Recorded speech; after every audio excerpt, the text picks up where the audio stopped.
was a self-absorbed child, she gave her entire thought to herself, as she had always done. If she had been older, she would no doubt have been very anxious at being left alone in the world, but she was very young, and as she had always been taken care of, she supposed she always would be. What she thought was that she would like to know if she was going to nice people who would be polite to her and give her her own way as her Aya and the other native servants had done. She knew that she was not going to stay at the English clergyman's house where she was taken at first. She did not want to stay. The English clergyman was poor, and he had 5 children, nearly all the same age, as they wore shabby clothes and were always quarreling and snatching toys from each other. Mary hated their untidy bungalow and was so disagreeable to them that after the first day or 2 nobody would play with her.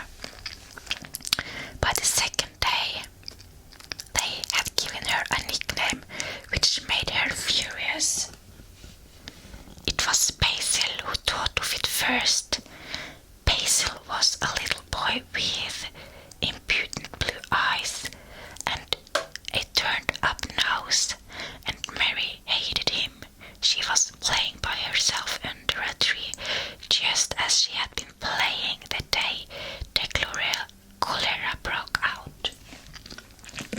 She was making heaps of earth and paths for a garden, and Basil came and stood near to watch her. Presently, he got rather interested and suddenly made a suggestion. "Why don't you put a heap of stones there and pretend it is a rockery?" he said. "There in the middle," and he leaned over her to point. "Go away," cried Mary. "I don't want boys. Go away." For a moment, Basil looked angry, and then he began to tease. He was always teasing his sisters. He danced round and round her and made faces and sang and laughed. "Mistress Mary, quite contrary, how does your garden grow, with silver bells and cockle shells and marigolds all in a row?" He sang it until the other children heard and laughed too, and the crosser Mary got, the more they sang. Mistress Mary, quite contrary, and after that, as long as she stayed with them, they called her Mistress Mary, quite contrary, when they spoke of her to each other, and often when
he won't let them, and they wouldn't come if he would let them.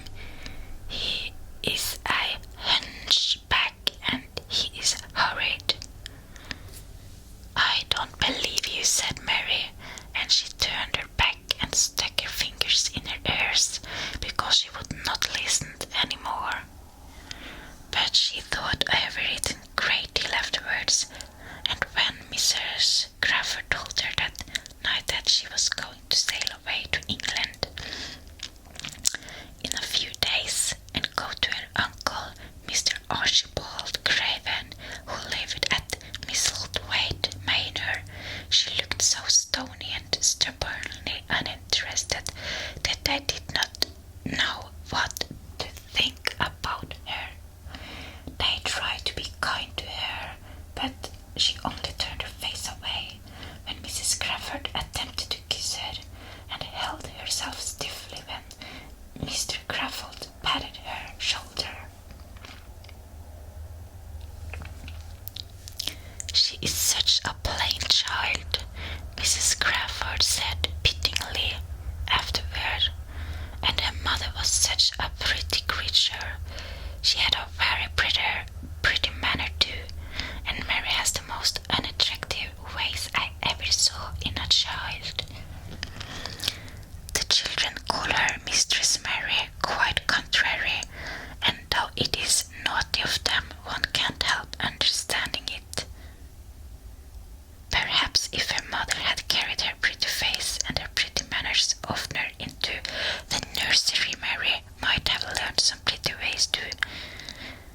It is very sad, now the poor beautiful thing is gone, to remember that many people never even knew that she had a child at all. I believe she scarcely ever looked at her, sighed Mrs. Crawford. When her ayah was dead, there was no one to give a thought to the little thing. Think of the servants running away and leaving her all alone in that deserted bungalow. Colonel McGrew said he nearly jumped out of his skin when he opened the door and found her standing by herself in the middle of the room. Mary made a long voyage to England under the care of an officer's wife who was taking her children to leave them in a boarding school. She was very much absorbed in her own little boy and girl, and was rather glad to hand the child over to the woman Mr. Archibald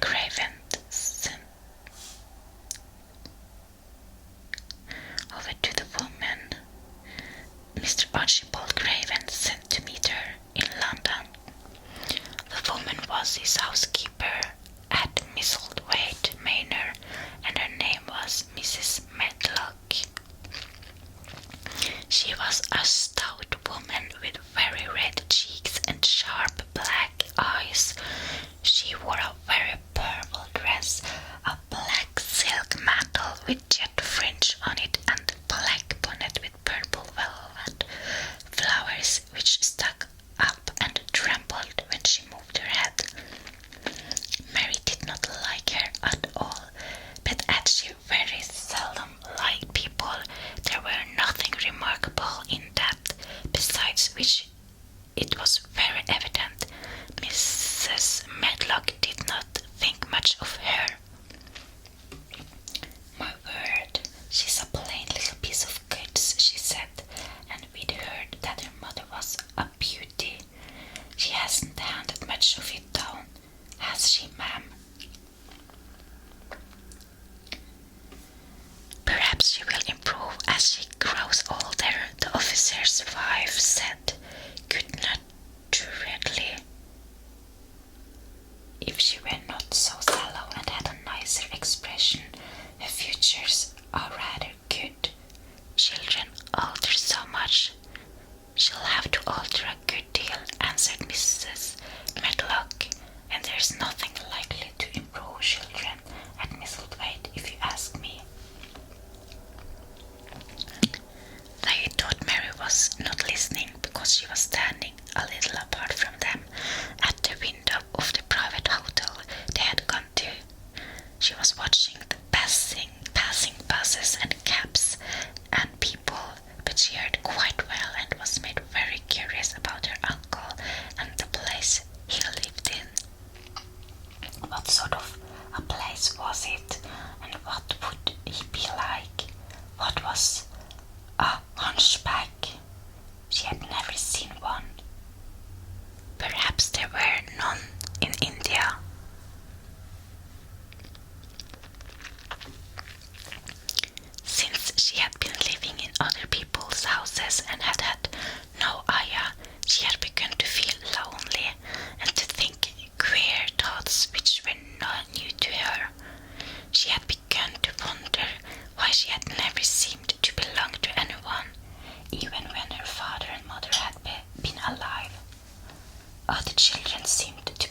that she was so herself.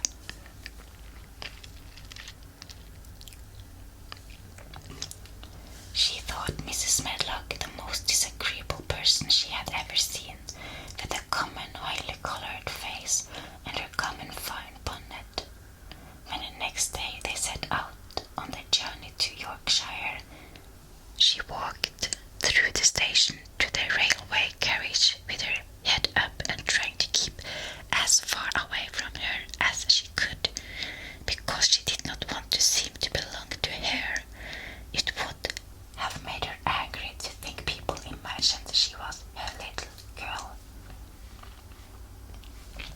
But Mrs. Medlock was not in the least disturbed by her and her thoughts.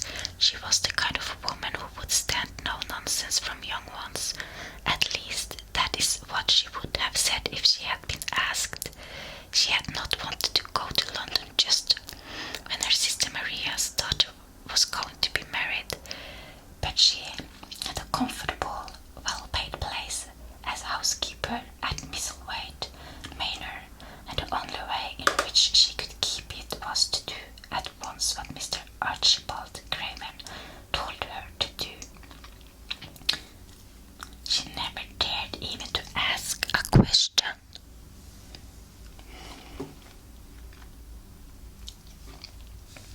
Captain Lennox and his wife died of the cholera.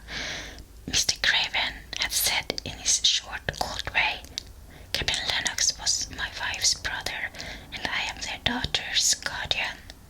The child is to be brought here. You must go to London and bring her yourself."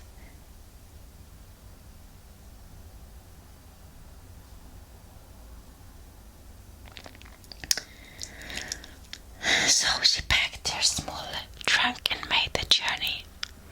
Mary sat in her corner of the railway carriage and looked plain and fretful. She had nothing to read or to look at, and she had folded her thin little black gloved hands in her lap. Her black dress made her look yellower than ever, and her limp, light hair straggled from under her black crepe hat. A more married-looking young one I never saw in my life, Mrs. Medlock thought. Married is a Yorkshire word and means spoiled and pettish. She had never seen a child who sat so still without doing anything, and at least she got tired of watching her and began to talk in a brisk, hard voice. "I suppose I may as well tell you something about where you are going to," she said. "Do you know anything about your uncle?" "No," said Mary. "Never heard your father and mother talk about him?" "No," said Mary, frowning. She frowned because she remembered that her father and mother had never talked to her about anything in particular. Certainly they had never told her things. Muttered Mrs. Medlock, staring at her queer and responsive little face. She did not say any more for a few moments, and then she began again. "I suppose you might as well be told something to prepare you. You are going to a queer place." Mary said nothing at all, and Mrs. Medlock looked rather discomfited by her apparent indifference, but after taking a breath she went on. "Not but that it is a grand big place in a gloomy way, and Mr. Craven's proud of it in his way, and that's gloomy enough too. The house is 600 years old, and it's on the edge of the moor, and there's near 100 rooms in it, though most of them shut up and locked. And there's pictures and fine old furniture and things that's been there for ages, and there's a big park round it, and garden and trees with branches trailing to the ground. Some of them..." She paused and took another breath. "But there's nothing else," she ended suddenly. Mary had begun to listen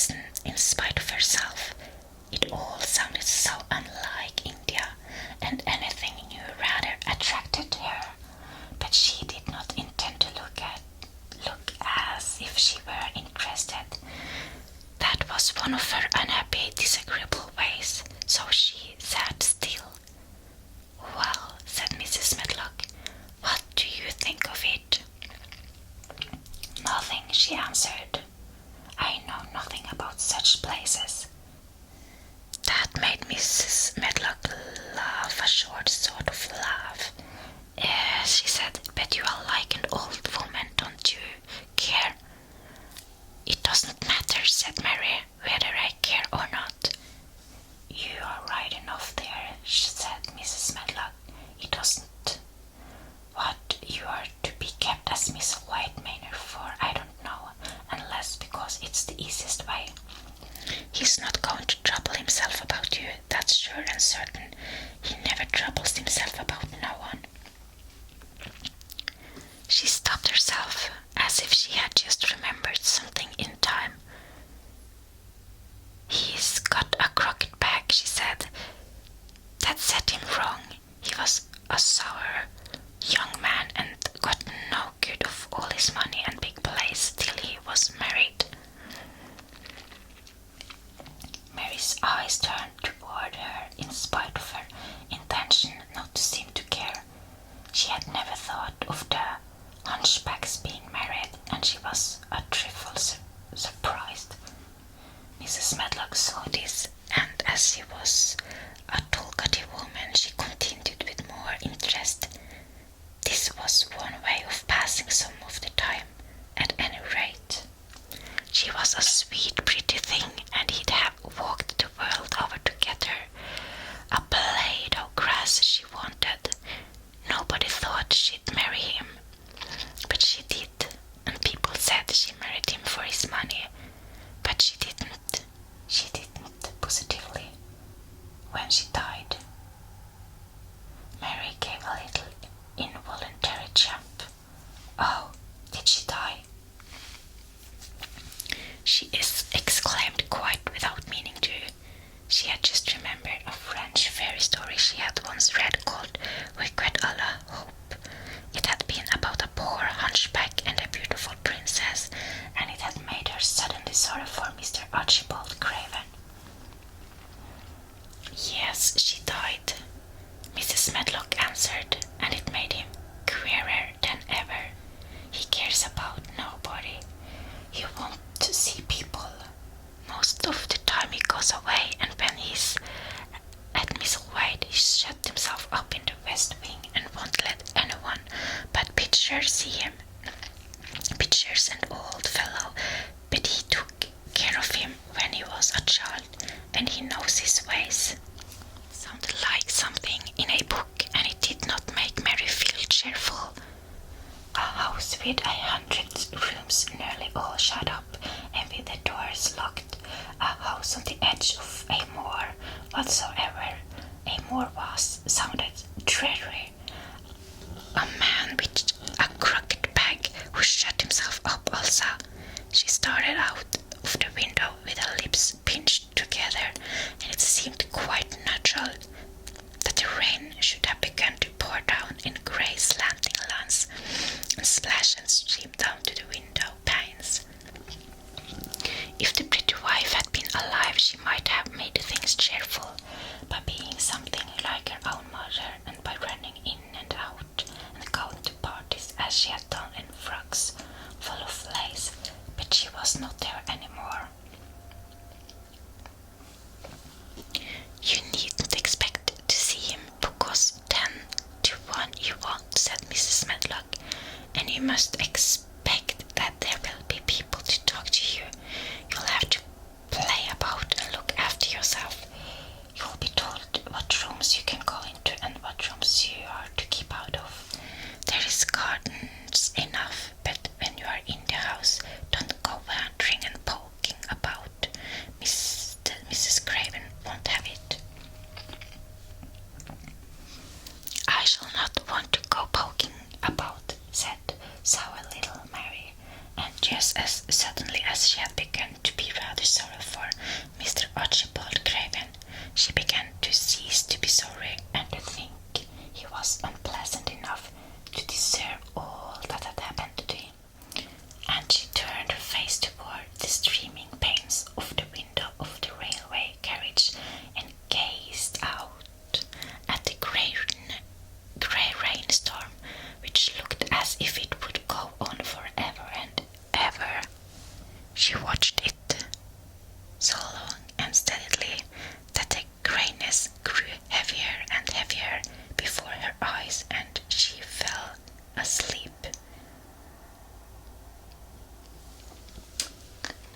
have.